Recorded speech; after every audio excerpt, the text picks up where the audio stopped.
दोस्तों, क्या कभी आपने सोचा है कि वो माँ जो सारी जिंदगी अपने बेटे की तरफ मोहब्बत से देखती है, बेटे की शादी के बाद माँ की उन्हीं आंखों में शिकायत क्यों नजर आना शुरू हो जाती है।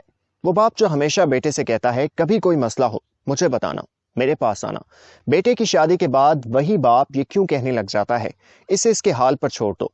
वो बहन भाई जो बिन कहे एक दूसरे की दिल की बात को समझ लेते हैं, शादी के बाद वो एक दूसरे के लिए दिलों में रंजिशें क्यों पालने लग जाते हैं। वो सास जो बहू को बेटी बनाकर लाने का दावा करती है और वो बहू जो नए घर में बेटी बनकर अमन और सुकून से अपनी जिंदगी बसर करने का अज़म लेकर आती है, शादी के फौरन बाद सास और बहू की राइवलरी क्यों शुरू हो जाती है। पाकिस्तान में शादी के बाद घरों का माहौल क्यों खराब होता है, इसकी 3 बड़ी रीजंस हैं जिन्हें आज की वीडियो में हम ब्रेक डाउन करेंगे। सबसे पहली चीज जो शादी के बाद घरों का माहौल खराब करने में कलीदी किरदार अदा करती है वो है धूमधाम से शादी। हम एक ऐसे समाज में रहते हैं जहां हमारी अपनी जिंदगी के हवाले से हमारे अरमान होना हो, कैरियर को लेकर अरमान होना हो, शादियों को लेकर हमारे बहुत ज्यादा अरमान होते हैं। लड़के वालों की एक अपनी विश लिस्ट होती है, लड़कियों वालों की एक अपनी विश लिस्ट होती है। लड़के वाले कहते हैं जी हमारा पहला बेटा है या हमारा आखिरी बेटा है, लड़की वाले भी यही कहते हैं कि हमारी पहली बेटी है या हमने पहली बेटी को ये सब दिया था तो इस बेटी को भी ये देंगे। इस सब चक्कर में दोनों खानदान एक इतनी बड़ी विश लिस्ट बना लेते हैं कि जिसको पूरा करने के लिए उन्हें कर्ज लेना पड़ता है। पाकिस्तान के किसी भी मिडिल या लोअर मिडिल क्लास फैमिली को आप देख लें, वो अपनी शादियों पर कर्ज जरूर लेते हैं। और कर्ज क्यों लेते हैं? क्योंकि उन्होंने शादियों को इतना फैंटेसाइज किया होता है कि उनकी तकमील के लिए बहरहाल उन्हें कर्ज लेना पड़ता है। बहरहाल 3 दिन की धूमधाम और 3 दिन की वाह के लिए हम दिल खोलकर कर्ज लेते हैं, और जब शादी हो जाती है हम दुल्हन को लेके घर आ जाते हैं तो रफ्ता रफ्ता हमें पता चलता है कि हमने फलां बंदे को फलां महीने पैसे देने हैं, फलां बंदे को फलां महीने पैसे देने हैं। और सबसे पहली घर में खलिश पैदा होने की बुनियाद भी यही है। बाप ने किसी से कर्जा लिया होगा, माँ ने किसी से लिया होगा, भाई ने किसी से लिया होगा, और फिर वो दूल्हा मियाँ को आहिस्ता आहिस्ता रियलाइज करवाया जाता है कि यार ये तुम्हारी शादी के लिए हमें ये सब करना पड़ा था और अब इसको हमने लौटाना है।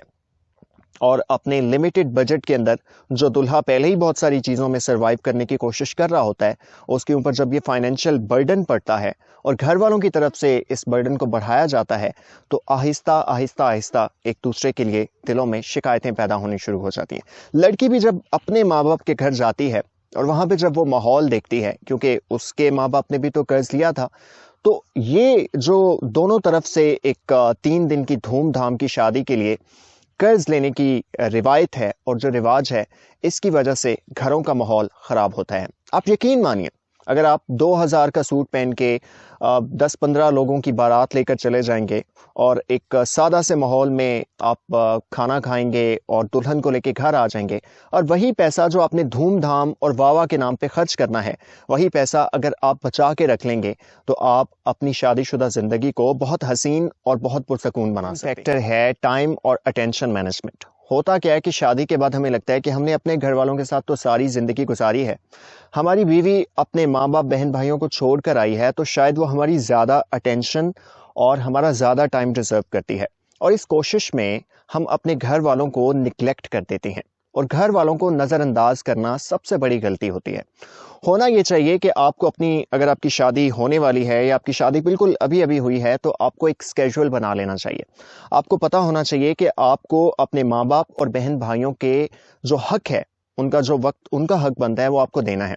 आप ये करें कि आप ऑफिस से आते हैं या अपने जिस भी काम से आते हैं, आप सबसे पहले आकर अपने माँ बाप के पास और अपने बहन भाइयों के पास बैठे, अपनी पुरानी अच्छी मेमोरीज को रिकॉल करें जो एक दूसरे के साथ जुड़ी हुई हैं।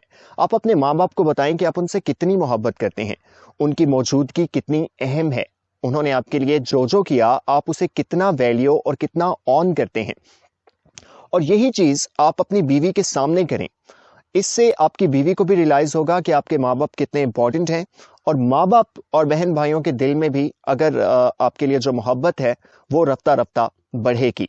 इसी तरह आपने अपने ससुराल के अंदर अपने टाइम को भी मैनेज करना है, ना तो उन्हें यकसर नज़रअंदाज करना है और ना ही आपने उन्हें अपने घर वालों से ज़्यादा वैल्यू देनी है कि आप आए रोज़ वहाँ चले जाएं। एक मैनेज और एक बैलेंस स्केड्यूल अगर आप अपनी ज़िंदगी में बना लेंगे और आप अपने दोनों ख़ानदानों को, क्योंकि शादी के बाद आपका ससुराल भी आपका ख़ानदान होता है, दोनों को अगर वो इम्पोर्टेंस देंगे और वो टाइम देंगे जो वो डिज़र्व करते हैं, तो यकीन मानिए आप अपने घर को बहुत खुशगवार रख सकते हैं। मैं ये भी नहीं कह रहा कि आप अपनी बीवी को यकसर नज़रअंदाज करते। Again it's a balance schedule, अगर आप ये बना लेते हैं तो आप अपनी शादी को बहुत खुशगवार बना सकते हैं। जो शादी के बाद सबसे बड़ा चैलेंज होता है वो होती है बजट मैनेजमेंट।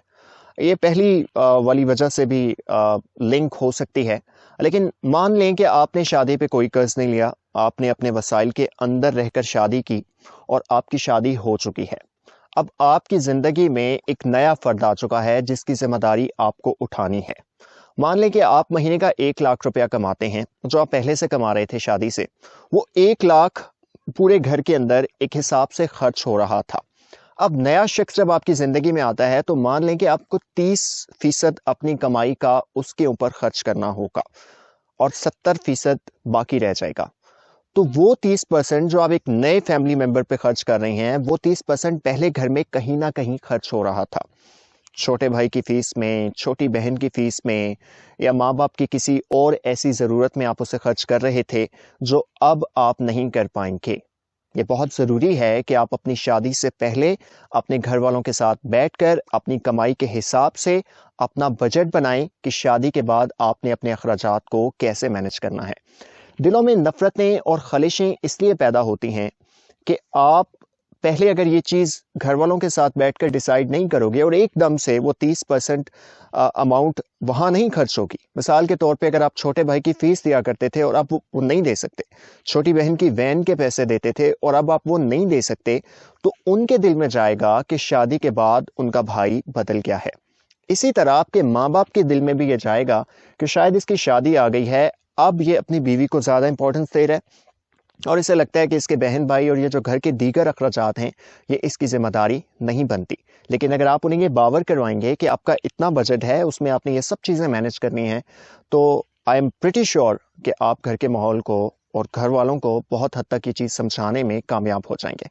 दोस्तों, ये 3 वजूहात थी जिसको हमने जनरलाइज किया है। आपकी सिचुएशन कोई और हो सकती है, आपकी वजह कोई और हो सकती है, आप जिन मराहिल से गुजर रही हैं वो इससे मुख्तलिफ हो सकते हैं, लेकिन हमने जनरलाइज किया है 3 बुनियादी अवामिल को जो शादी के बाद सबसे बड़ा चैलेंज होते हैं और इन्हीं की वजह से घरों का माहौल ख़राब होता है।